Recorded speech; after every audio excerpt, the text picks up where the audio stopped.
Hey my Chris and Critters! Welcome to another video, where today I get to be a chaotic gremlin in my own backyard. For nourishment. In all seriousness, spring has finally decided to get its act together, and I'm taking advantage of it. Especially since I missed my window for this last year. Never making that mistake again. And this recording is brought to you by the fact that I almost broke my microphone. And I've also forgot to charge it, so I'm not using that to even make this voiceover. I'm using my phone. Oh dear. It is so soggy out here. I am so glad I wore my boots. But it is also just so pretty. Finally, the weather is nice. Yeah, got dandelions. Now let's do some stuff with them. We have our dandelions. So, you can do a bunch of stuff with dandelions, like the stems. You can cook them. You can also do stuff with dandelion root, like tea. But I personally just like using the flowers for either syrups or also tea. Dandelion tea is delicious.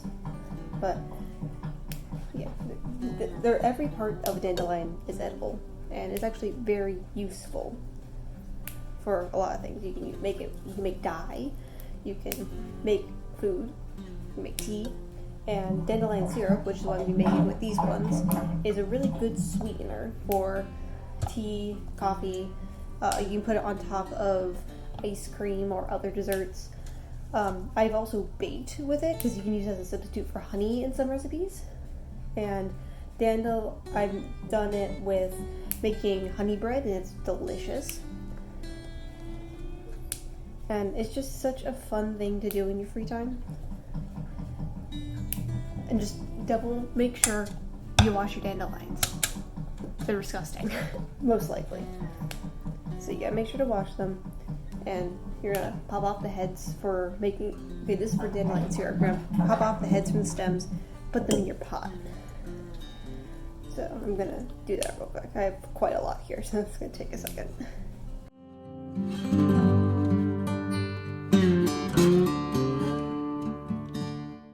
Also, make sure to be careful and not get grass in this. I don't think there's anything too bad about it, but I don't think you really want grass in your dandelion syrup.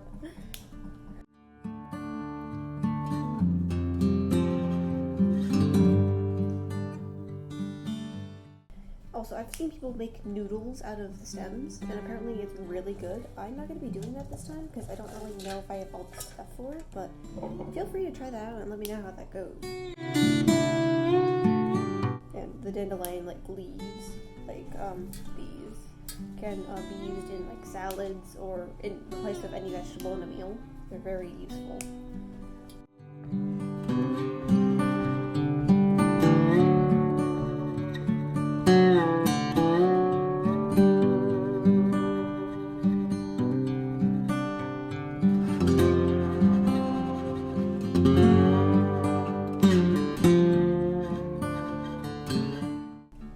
Okay, we have all of our flowers in the pot currently, and what we're going to do next is fill it up with some water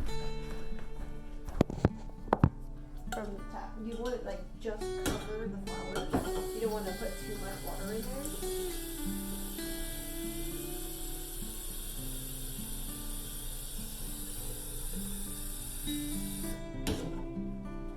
Just enough to properly coat the flowers like this. And okay, get that piece of grass out of there. And I've seen a lot of people add lemons to this as well, because the first thing you need to do is steep the flowers in the water. I usually do it for about 30 to 45 minutes, maybe an hour if I'm feeling fancy. But I've seen people also do it overnight to really get that flavor in there. Totally up to you, up to your personal preference. I prefer doing it for 30 minutes to an hour, just to get enough flavor in there. And yeah, I've added lemons to these before, but we don't have citrus in the house currently, so I'm not going to be doing that. But it really does enhance the flavor. And once again, if you want to make dye out of these, you also steep the flowers, but steep it longer for more color rather than more flavor. Then I've also seen people make jelly out of it as well, which is like the syrup, but you add cornstarch, and that makes it thicken up and turns into a really good jam.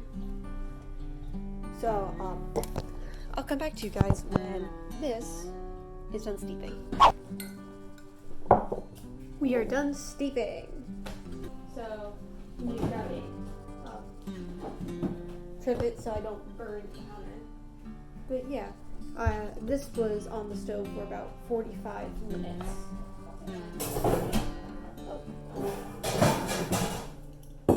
Hold on, please hold. Knocking stuff over. So yeah, this was in for about 45 minutes, and then we're gonna strain it before we start making the syrup. I just realized the strainer might be too. Ooh, okay, might be too big. Woo! Yeah. Yeah.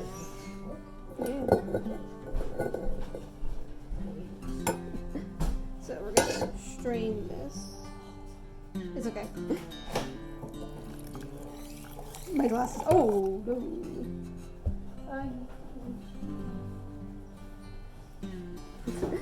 Yeah, I hope you guys do this more gracefully than I am at the moment.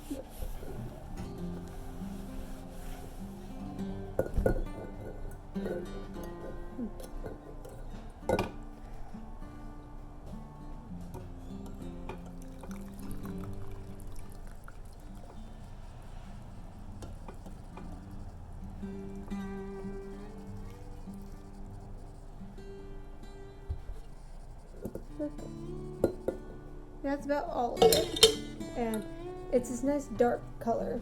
But I think that's because it's very much condensed. But when you take a little spoonful of it, it's this beautiful golden color. Another reason it could be this dark is because I didn't remove the leaves from the flower heads, so it incorporates some of that green in there.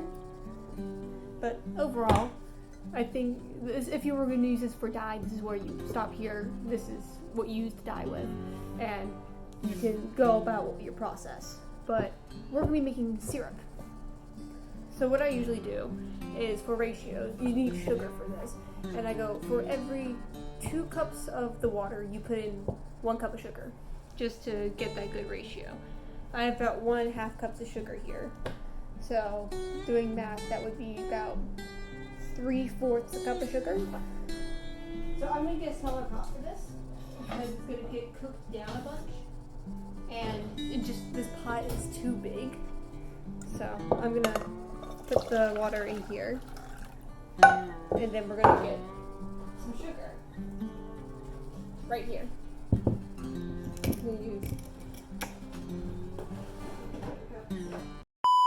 This is about 1 cup, but we're just not going to fill it all the way. Just gonna eyeball it. Another thing you do is just measure with your heart. Put as much as you want. I am not the boss of you.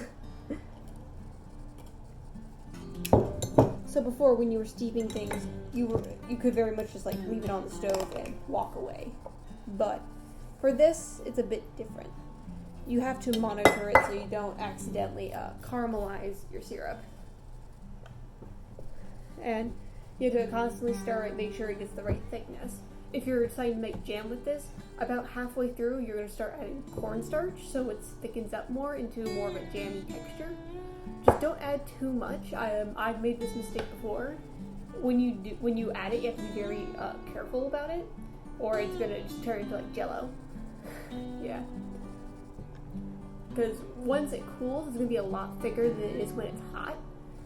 So it may look like the perfect thickness when you're cooking it after you've added a bunch of cornstarch, but it's gonna be like Jello once you're done with it. So you gotta be very, very careful. Gotta put this on the stove. Okay, I'm gonna turn this on to about medium heat and just stir it for the next, I don't know how long. So, it's been about 45-ish minutes. It's very steamy right now. And the sugar is dissolved, and it's been cooking for a while. It's also reduced in measure, because before we were at 1.5 cups. Now we're about just under a cup of the syrup. So that's good. Means it's cooked down and it's gonna be thicker. I'm gonna just be pouring this into a mason jar. It's gonna be easier to pour.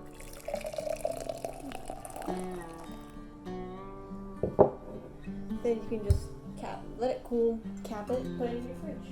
Should last a bit. I wouldn't say too long because, you know, it's still sugar. It can go bad, I'd say. Maybe. Actually, I don't know. Don't take my word on it.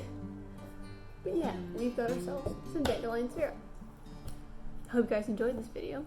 If you did, make sure to like, subscribe, and hit the little bell so I know you enjoyed it and I can continue making content like this.